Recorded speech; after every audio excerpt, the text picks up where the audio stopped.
Welcome to another edition of Sounding Board, our regular intermission feature on our Philadelphia Orchestra concerts. I like always to go backstage and let our listeners enjoy some of the information that enables them to understand better how our orchestra functions. And among the many essential members of our organization, there is one whose work is so diverse and varied that I think you will be interested in hearing from him today. His name is Joseph Santarlasci, and he is the orchestra's assistant manager. Welcome, Mr. Santarlasci, to Sounding Board. Thank you, Mr. Smith. I would like to ask you first about what is perhaps the most important aspect of the Philadelphia Orchestra that comes under your jurisdiction, and that is the traveling aspect of our orchestra. I think our listeners know that we travel as much, if not more, than any symphony orchestra in the United States. Our travels have taken us all over the United States several times, as well as to every country in Western Europe and behind the Iron Curtain. The responsibility for this traveling falls in your hands. Can you elucidate a little as to some of the complexities and your solutions to them? Well, the most complex thing is to get everyone and all of the baggage, that is all the participants and all the instruments, to whatever city we're going to visit at the time that is desired and in time for us to prepare for that particular program that evening. That's not always simple, is it? Because the men and the baggage travel separately. Yes, very they frequently. do. You must send them ahead a short time so that they are there to unload and have the stage and the baggage and paraphernalia, or whatever you'd like to call it, all ready for us when the orchestra members arrive so that they can practice, or if we have a rehearsal, and so that the maestro, if he so desires, can have a short rehearsal to balance or tune the whole. Exactly. As no two halls are exactly alike, you know from experience. One of the complexities is that we have 115 people. It's not like taking yourself and your family for a short tour somewhere, plus 19,000 pounds of baggage. 19,000 pounds Yes, of baggage. that's just under 2 tons. This requires a minimum of 2 large, approximately 35-foot trailers when we travel by truck, or 1 large scenery car, a 70-foot long baggage car, as they call them, on the railroad. For air travel, which we have done recently, and we seem to do more of, and probably will do more of in the future, it's difficult to get all of the baggage on one plane. We have been able to do it, and as new cargo-type airplanes have been developed, we can do it. Let me ask a question here about something that some of our older listeners might remember reading about. There's a great deal of nostalgia about the passing of the railroads as they do more and more freight carrying and less passenger carrying. There used to be a famous Pennsylvania Railroad baggage car, I think called Patty, after the great singer Adelina Patti, Yes, which it we was. used to use. Yes, we Do you did know anything about regularly. where it is now? I haven't the faintest idea. When did we last use it? I would say about 7 years ago. We've Mhm. pretty much traveled by tractor-trailer nowadays. It's more convenient, more expeditious for us I to do remember such some a- jumps now when we went from Denver to Salt Lake City. Yes. That was pretty easy for the members of the orchestra, but rather difficult for the trucking. Yes, it was. It requires you putting on extra drivers to drive the first X number of miles and X number of hours. And this was at a because time there- of the season where they had to drive through snow, I Yes, think. they did. It was late May in the year, but of course there's still quite a bit of snow at that time. Mhm. And then, On of the course, West we had to Coast. jump thereafter from Salt Lake City up to Seattle. Yes. And that we had to require, wasn't it, almost 3 days? Uh, no, it took 2 days for the 2 trucks days to get there. for 2 the days trucks of to get pretty there. straight and heavy travel. Have we ever had any crises?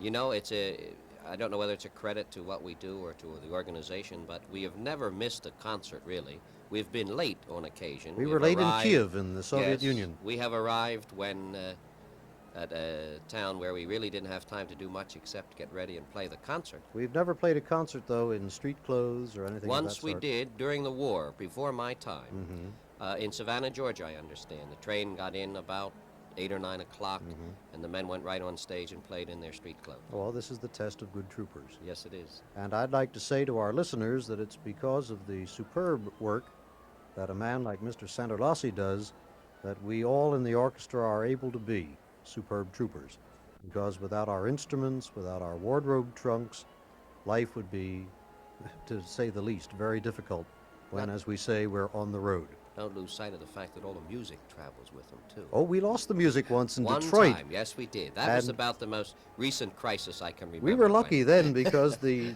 librarian of the Detroit Symphony is also a music publisher. And he was not only willing, but extremely anxious to sell us whatever music we needed for that program. But we did find our own We music. found it at the last minute, At yes. the last minute. The The music got drum. on just a little bit ahead of Mr. Ormandy, as I recall. About 2 minutes, if I remember 2 correctly. minutes is enough. Thank you, Mr. Santarlasci, Assistant Manager of the Philadelphia Orchestra, our guest on this week's Sounding Board. It's been a pleasure.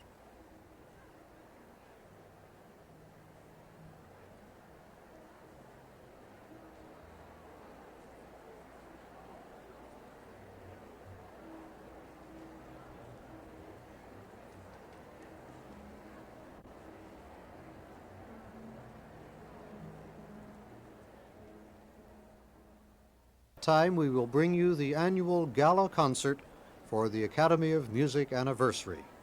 The Academy of Music is 107 years old, and in honor of what we affectionately call the Grand Old Lady of Locust Street, we will present a special gala concert.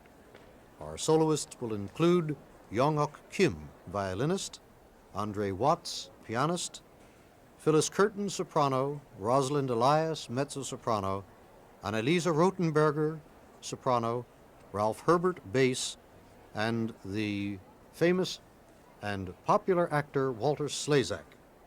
The program will include the overture to Colas Brugnon by Kabelevsky, the introduction and Rondo Capriccioso by Camille Saint-Saens featuring Young-Ok Kim, the scherzo The Sorcerer's Apprentice by Paul Dukas, Liszt's first piano concerto in E-flat, our soloist Andre Watts, and the second half of the program will be devoted to highlights from Richard Strauss's crowning success, Der Rosenkavalier, with Miss Curtin, Rotenberger, Miss Elias, Mr. Herbert, and Walter Slezak contributing their talents, joining with the Philadelphia Orchestra and Eugene Ormandy in honoring the 107th birthday of the Academy of Music.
The playing of Pablo Sarasate, one of the great virtuosi of the 19th century, inspired a large number of works for violin and orchestra. For this brilliant Spaniard, Lalo composed his first violin concerto and his Symphonie Espagnole. Max Bruch composed for him his second concerto and the Scottish Fantasy. Saint-Saens' third piano concerto was also composed for Sarasate and was first heard at a Châtelet concert in Paris on the 2nd of January 1881. Sarasate was the soloist, of course. Listeners love its dramatic power, its melodic richness, and performers welcome its many opportunities for technical display. Of Saint-Saens' three violin concerti, it is unquestionably the favorite. The concerto is in three movements, marked Allegro non troppo, the second movement Andantino quasi allegretto, and the last movement Molto moderato e maestoso.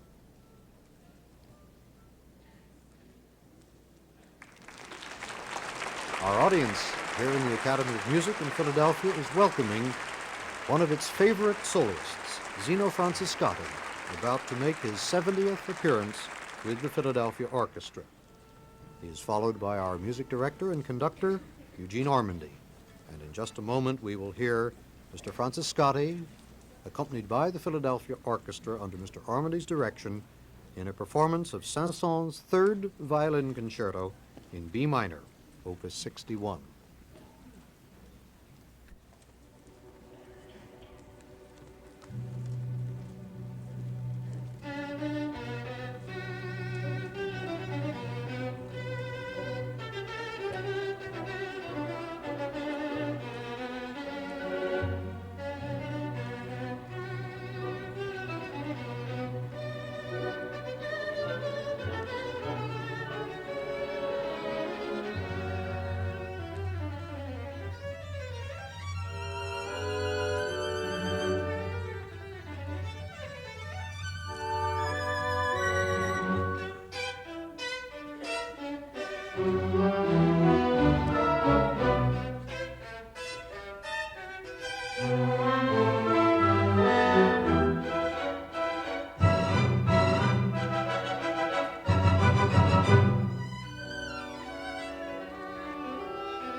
violinist Zino Francescatti has been our guest soloist in a performance of the third violin concerto by Camille Saint-Saens in D minor, Opus 61.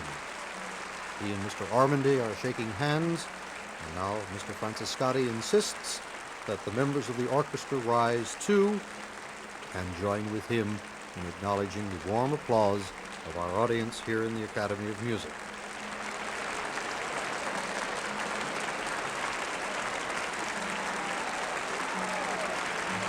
To conclude this concert, devoted to music by French composers, Mr. Ormandy has programmed the three symphonic sketches La Mer, the Sea, by Claude Debussy. You may not know, Debussy once wrote to his fellow composer Messager, that I was destined for a sailor's life, and that it was only quite by chance that fate led me in another direction. But I have always had a passionate love for the sea. You will say that the ocean does not exactly wash the Burgundian hillsides, and my seascapes might be studio seascapes. But I have an endless store of memories, and to my mind, they are worth more than the reality, whose beauty often deadens thought. So wrote Claude Debussy of his great love for the sea. As it turned out, Debussy's seagoing experiences consisted of 2 crossings of the English Channel, but he did spend a good deal of time at oceanside resorts, watching the continually changing play of winds and waves. In fact, he maintained that the sight of the sea fascinated him to such an extent that it almost paralyzed his creative faculties. He composed most of La Mer in Paris, adding the final touches at Eastbourne in England. And the work was first heard at a Lamoureux concert on the 15th of October, 1905. La Mer, the 3 symphonic sketches, are entitled From Dawn Until Noon on the Sea, the second movement, The Play of the Waves, and the third movement, A Dialogue of the Wind and the Sea.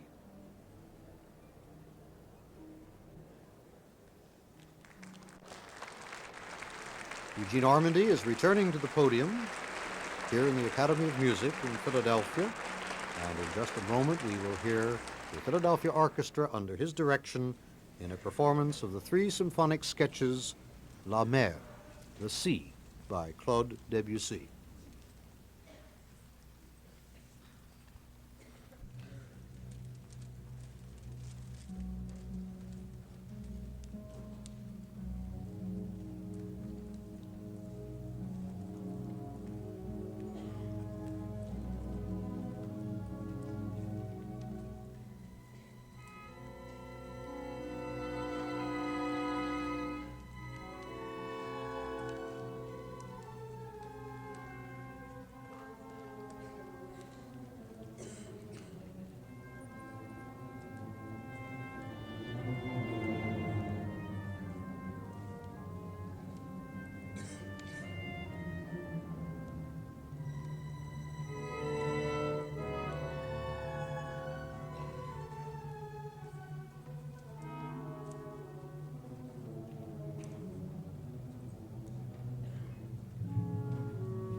And with this performance of the three symphonic sketches, La Mer, the Sea by Claude Debussy, we bring to a close this concert devoted to French music by the Philadelphia Orchestra. Eugene Ormandy, our regular conductor and music director, has been on the podium, and his guest soloist was the distinguished French violinist Zino Francescatti, who was heard in the performance of the third violin concerto by Camille Saint-Saens. Earlier on the program, Mr. Ormandy also conducted three Gymnopédies by Eric Satie and the Symphony in B-flat major by Ernest Chausson.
May we invite you to join us next week at this same time for another concert by the Philadelphia Orchestra.